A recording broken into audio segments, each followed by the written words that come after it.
Wait, this is from Vox. If there's That seems uncommon for Vox to do a video like this.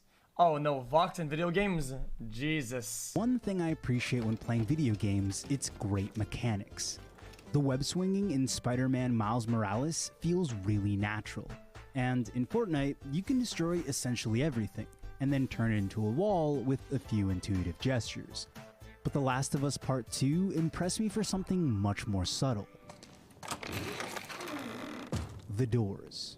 This mundane, everyday task is what took developers the longest to get right. As the game's co-director put it on Twitter, "F doors." The Last of Us Part 2 is a super realistic game, and the team knew that if a player is going to open a door, it can't just magically fly open.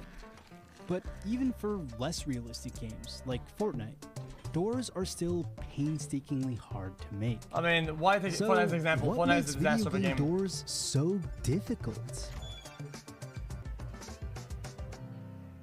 Every time I'd walk through a doorway, I just keep like bonking myself into the corners and into the walls next to the doors.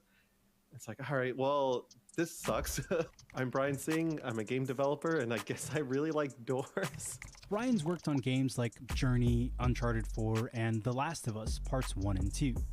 On Part 2, his job was to get doors working from a technical perspective. I think complexity of all different door states and Is it because of the ways of animation? interacting with doors, it seems simple in the real world because you're used to it. But in a video game, that's not the case. You have to consider every other situation, every other system, every other object and character that can interact with doors or be around Collision, doors. animation, yeah. Start counting the number of doors you actually see in games, and you'll see a lot of games just don't put doors in the doorways. This ship in World of Warcraft has just an open doorway. So does this room in Assassin's Creed. For games that do have doors, they fall into a few unofficial difficulty categories. Games like Halo use Tier 1 doors. They open or close based on your proximity to them. These doors are the least finicky to implement. That's fine. That's okay. They don't interact with anything because they slide in on themselves, and they have no in-between. I'm okay with that. They're only open or closed. Tier 2 doors have to look like real-world doors, even if they don't operate in exactly the same way.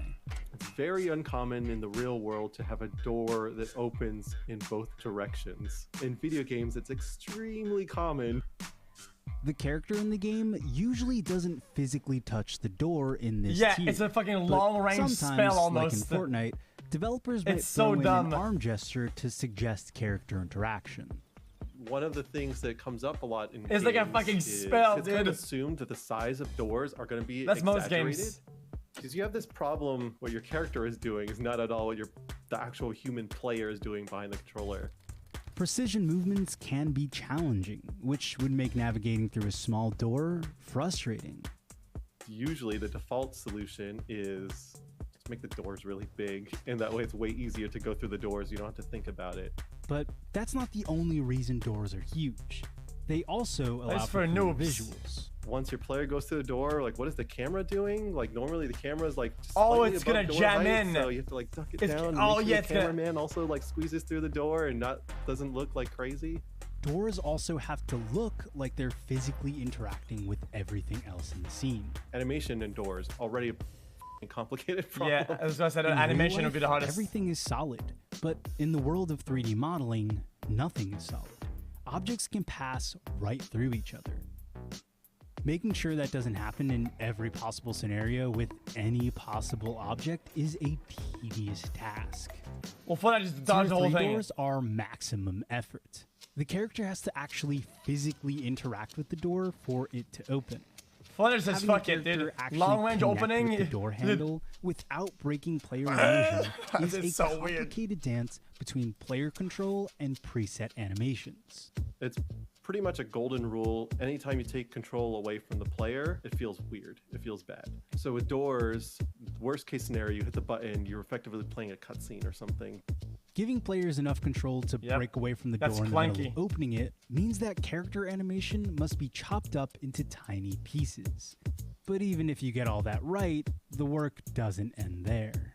Anytime you add any one thing to the gameplay, you have to make sure it works with every other aspect of the game. For instance, characters can have different emotional states that require unique animation. Well, just bored. If you're calmly investigating a room, what was that word I just said? It's just weird because you'll open the door. if there's an animation, what happens if there's enemies running after you? Demeanor. What happens if there's enemies running after you and you're opening a door? Are you invincible? No, you should be invincible, but can you abuse that? It's just weird. There's enemies here. I'm gonna go. They can. What if you're running run and your through the character door goes with great haste? Throw in a few NPCs, and while you're getting the fucking meticulous stabbed in the back work by a bunch of just gets zombies. even more complicated. AI is a whole another complexity where, okay, now the companion characters as well as the enemy characters also have to understand how to strategize around that. Like, okay, do they test the door to learn that it's locked? Do they know that it's locked already and know how to like try to find a way around the door?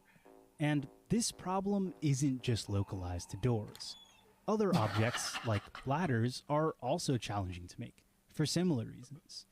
Doors are hard because all of game development is hard.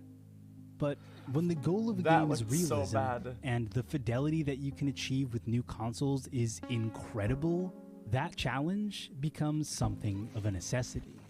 Especially on The Last of Us, the philosophy was avoid as many disconnects from reality as possible so you can just be more immersed. Like every time you experience a disconnect, that's just like one more reminder that, oh yeah, I'm playing a video game instead of being invested into what's going on. In researching this story, Okay. I came across Okay. I kind of wish that they went into more games and saw more. Guys, I wish we saw more. I know it sounds kind of dumb and nerdy, but I want to see more of more video games. Like the bad ones, the trash ones, the ones that are buggy.